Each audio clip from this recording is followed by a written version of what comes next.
नमस्कार साथियों, मैं आर.एल. शर्मा, व्यास कोचिंग क्लासेस का डायरेक्टर। मैं आज आपको जीव विज्ञान बायोलॉजी का परिचय इंट्रोडक्शन। देखो, बायोलॉजी एक साइंस की एक शाखा है, ब्रांच है। जैसे साइंस की और भी ब्रांच होती है, सिर्फ फिजिक्स होती है, केमिस्ट्री होती है। केमिस्ट्री के अंदर केमिकल रिएक्शनों के बारे में पढ़ाया जाता है, फिजिक्स के अंदर फोर्स बल के बारे में बताया जाता है, बायोलॉजी के बारे में लिविंग ऑर्गन्स के बारे में पढ़ाया जाता है। जो भी लिविंग ऑर्गन है, जो भी सजीव है, उनके बारे में बायोलॉजी में बताया जाता है। देखो, जीव बायोलॉजी जो शब्द है, बायोलॉजी जो टर्म्स है, वो कौन सी लैंग्वेज का है? ग्रीक लैंग्वेज का। कौन सी? ग्रीक लैंग्वेज का शब्द है, ग्रीक शब्द है बायोलॉजी। देखो, बायोलॉजी बायो प्लस लोगर से मिलकर बायोलॉजी बनी।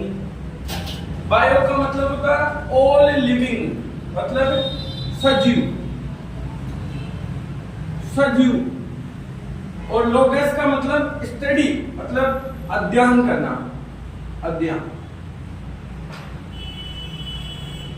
जिसके अंदर सजीवों का अध्ययन किया जाता है उसे क्या कहते हैं? बायोलॉजी कहते हैं, जीव विज्ञान कहते हैं। जिसके अंदर सभी सजीवों का अध्ययन किया जाता है उसे क्या कहते हैं? बायोलॉजी, जीव विज्ञान कहते हैं। देखो, सजीव, अब आप बोलोगे सजीव क्या होते हैं, निर्जीव क्या होते हैं? सजीव क्या होते हैं? चल फिर सकते हैं, ठीक है, बर्थिंग कर सकते हैं, मतलब ग्रोथ करते हैं, श्वसन की क्रिया करते हैं। ये जो भी ये वाले जो भी कैरेक्टर है, जो भी गुण है, जो सजीवों में मिलते हैं। ये किन में मिलते हैं? सजीवों में।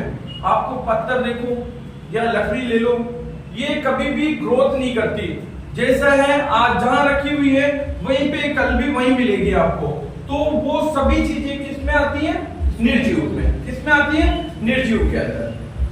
देखो, बायोलॉजी की ब्रांचें होती है, लगभग बायोलॉजी की 55 ब्रांच होती है। शाखाएं कितनी होती है? 55 शाखाएं होती है। बायोलॉजी की लगभग 55 शाखाएं होती है। आज मैं बायोलॉजी की यहाँ पर 3 या 4 शाखाओं के बारे में, जो ब्रांच है उनके बारे में पढ़ाऊंगा। ठीक है, ये बेसिक है। आज का 15-20 मिनट की क्लास है जिसमें आज मैं आपको बायोलॉजी का बेसिक बताऊंगा। ठीक है, देखो, बायोलॉजी जो शब्द है वो लेमार्क और ट्रिवेनेस ने 1802 में दिया था। कब दिया था? 1802 में। बायोलॉजी शब्द है वो 1802 में लेमार्क और ट्रिवेनेस ने दिया था। ठीक है, लेमार्क और ट्रिवेनेस ने 1802 में ये शब्द दिया था बायोलॉजी, जिसको क्या बोलते हैं? हिंदी में जीव विज्ञान बोलते हैं। क्या बोलते हैं? जीव विज्ञान। बायोलॉजी को फादर ऑफ बायोलॉजी, मतलब बायोलॉजी का जनक कौन है? बायोलॉजी का जनक अरिस्टोटल है। अरिस्टोटल को बायोलॉजी का जनक क्यों कहते हैं?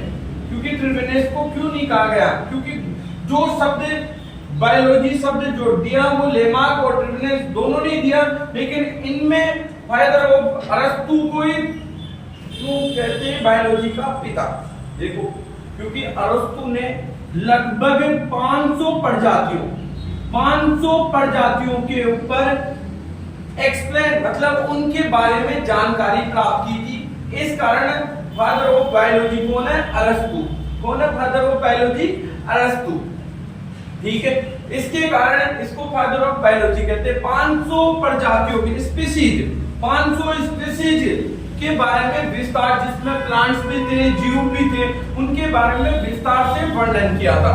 मैं उनके बारे में एक्सप्लेन किया, उनकी कार्य की, मॉर्फोलॉजी। देखो, कौन कौन सी चीजों पे? मॉर्फोलॉजी पे, एनाटॉमी पर, फिजियोलॉजी पर, इन पर उन्होंने विस्तार से वर्णन किया गया था। देखो, आगे चलते हैं अपन। बायोलॉजी की मैंने बताया कितनी ब्रांचें होती है? लगभग 55 ब्रांच होती है। बायोलॉजी की 55 ब्रांच होती है। इनमें से कुछ ब्रांचों के बारे में मैंने लिख रखा, इनके बारे में मैं आपको एक्सप्लेन करता हूं। देखो, जूलॉजी। देखो जूलॉजी को हिंदी में बोलते हैं प्राणी विज्ञान, प्राणी या जंतु विज्ञान, जंतु विज्ञान, प्राणी विज्ञान या जंतु विज्ञान। प्राणी विज्ञान देखो, प्राणी मतलब अपन सजीव, ठीक है। जंतु, जो जंतु होते हैं जूलॉजी, जू प्लस लॉजी। जू का मतलब होता है चिड़ियाघर या घर, जहां पे भी अब जहां जीव जंतु रहते हो उसको क्या बोलते हैं, जू बोलते हैं। तो जू का मतलब हो गया जंतु। लॉजी का मतलब होता है स्टडी करना, उनके बारे में जानकारी करना, ठीक है। इस कारण इसे क्या कहते हैं, जंतु विज्ञान कहते हैं। और इसी को प्राणी विज्ञान भी कहते हैं, क्योंकि ये रीजन है कि प्राणी अपन मानव भी इसी में आते हैं, जूलॉजी के अंदर भी मानव भी आते हैं। इस कारण इसको क्या बोला जाता है, प्राणी विज्ञान भी बोलते हैं और जंतु विज्ञान भी बोलते हैं। ऐसे जूलॉजी। फादर ऑफ जूलॉजी मतलब जंतु विज्ञान का जनक कौन है, या जंतु विज्ञान का जनक कौन है, अरिस्टोटल। क्यों अरिस्टोटल, इसलिए उन्होंने एक बुक लिखी थी, उस बुक का नाम है स्टोरी ऑफ एनिमेलिया। ये इंग्लिश में भी यही नाम है, हिंदी में भी यही नाम है। उन्होंने एक बुक लिखी, उस बुक का नाम था स्टोरी ऑफ एनिमेलिया। इस कारण से फादर ऑफ क्या कहते हैं इसको, इसलिए इसके कारण इसको बोलते हैं father of zoology. Father of zoology कौन है, अरिस्टोटल।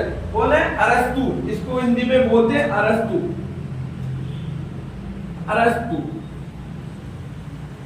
क्या बोलते इसको, अरस्तु।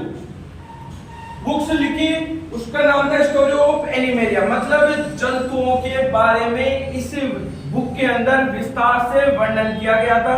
उसकी कौन कौन सी चीजों के बारे में, मॉर्फोलॉजी के बारे में, एनाटॉमी के बारे में और फिजियोलॉजी के बारे में। देखो मॉर्फोलॉजी को हिंदी में बोलते हैं एकारिकी, ठीक है। एनाटॉमी को बोलते हैं क्या, एनाटॉमी का जो एनाटॉमी, एकारिकी, पहले देखो एकारिकी का मतलब क्या होता है, एनाटॉमी का मतलब क्या होता है और मॉर्फोलॉजी का मतलब क्या होता है।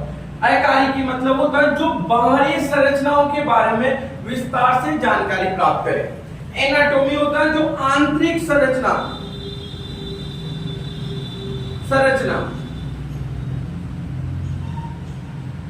संरचनाओं के बारे में जानकारी प्राप्त करें।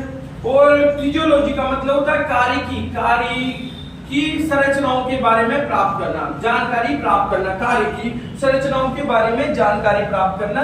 इस कारण इसको फादर ऑफ क्या कहते हैं, जूलॉजी कहते हैं। किसको, अरस्तु को, क्योंकि अरस्तु ने एक बुक लिखी थी, उस बुक का नाम है स्टोरी ऑफ एनिमेलिया।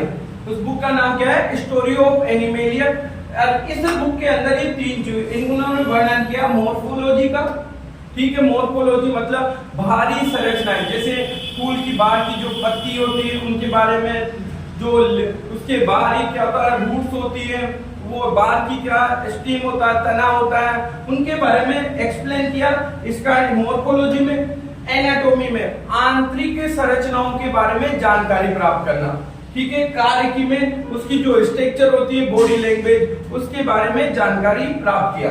देखो दूसरी ब्रांच थी जूलॉजी के बाद में, जो 11th में दो ब्रांचें पढ़ती है, जूलॉजी और बॉटनी, 11th 12th में।